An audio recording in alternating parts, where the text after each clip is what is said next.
Good morning, Rangers! Today is Thursday, August 21st, 2025. I'm Natalie. And I'm Anya. And welcome back to CTV. Today, JV Tennis has a game with 7 Lakes at Bush starting at 3 p.m. Volleyball has a varsity bass drop game tonight as well. As for football, they have a scrimmage against Willow Ridge High School at Mercer Stadium. 9th and JV are 5 and varsity is at 6. Make sure to wish them all good luck. Now on to the weather with John. Yo, what up, Rangers? I'm John here with your weather. Today we're going to have a high of 89 and a low of 77 here today. And we're going to have a 60% chance of rain. And that's it with your weather. And remember, stay breezy. Now back to the anchors. Thank you, John. Last year, we created a culture and climate committee comprised of faculty, students, to enhance our campus culture. If you want to be part of enhancing the culture of our students and faculty, you should apply.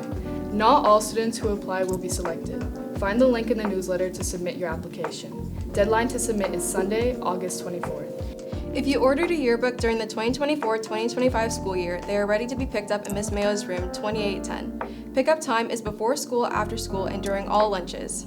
Now on to world news with the Zave.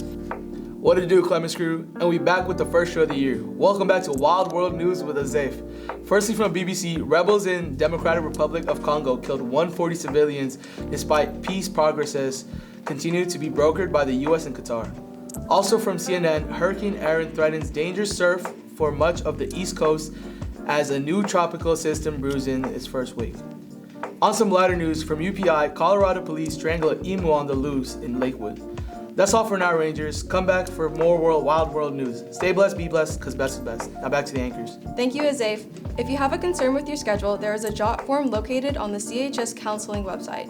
Students only need to fill out the JOT form one time. Students and parents do not need to email their counselor if there is a schedule concern. The deadline to complete the schedule correction JOT form is August 25th at 1 p.m.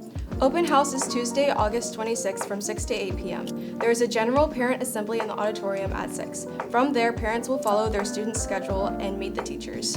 TSA is having an interest meeting on August 27th from 3 to 4 p.m. in room 2816. If you have any board games or card games that you no longer play, you can drop them off at the front office for students to use before school and during lunch. If you have any suggestions on games to buy, see the newsletter for the link to submit your suggestion. The Clemens chapter of the National Honor Society will be holding an interest meeting for prospective members on Tuesday, August 26th at 3 p.m. in the downstairs lecture hall.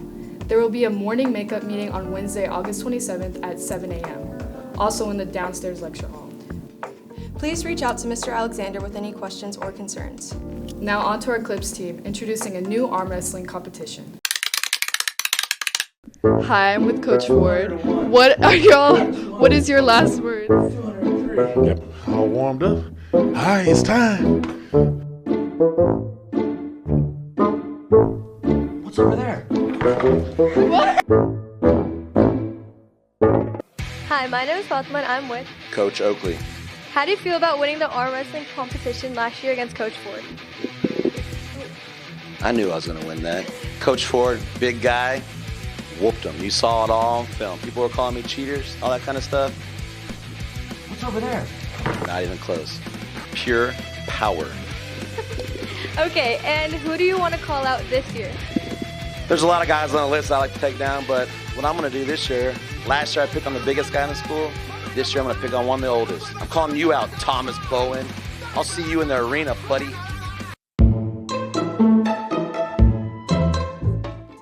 Thanks, guys. All staff members and students will display their school-issued ID above the waist every day. Students without their ID will be addressed on a daily basis. Students without an ID will be asked to report to the Alpha Administrator or most convenient admin office to receive a day wristband. No students are allowed to leave a classroom without an ID or a wristband. The ID must be in front of their person, hanging from a lanyard above their waist. Students are allowed to purchase their own lanyard and covers for their ID, as long as it is school appropriate and the ID picture and the barcode are visible. IDs should not be in pockets or on the students' backpacks. It is the student's responsibility to keep up with their ID. After the third ID infraction, repeated ID infractions will result in additional disciplinary consequences. Destruction of school IDs will result in a $5 charge and issuing of a new ID and possible disciplinary consequences. Student badges provide access to services within the building and FBISD, including the following access and check-ins: boarding and exiting school buses, cafeteria meal payments, library services, exam exemptions, and entrance to campus events. That's all for today, Rangers. I'm Natalie. I'm Anya. Bye.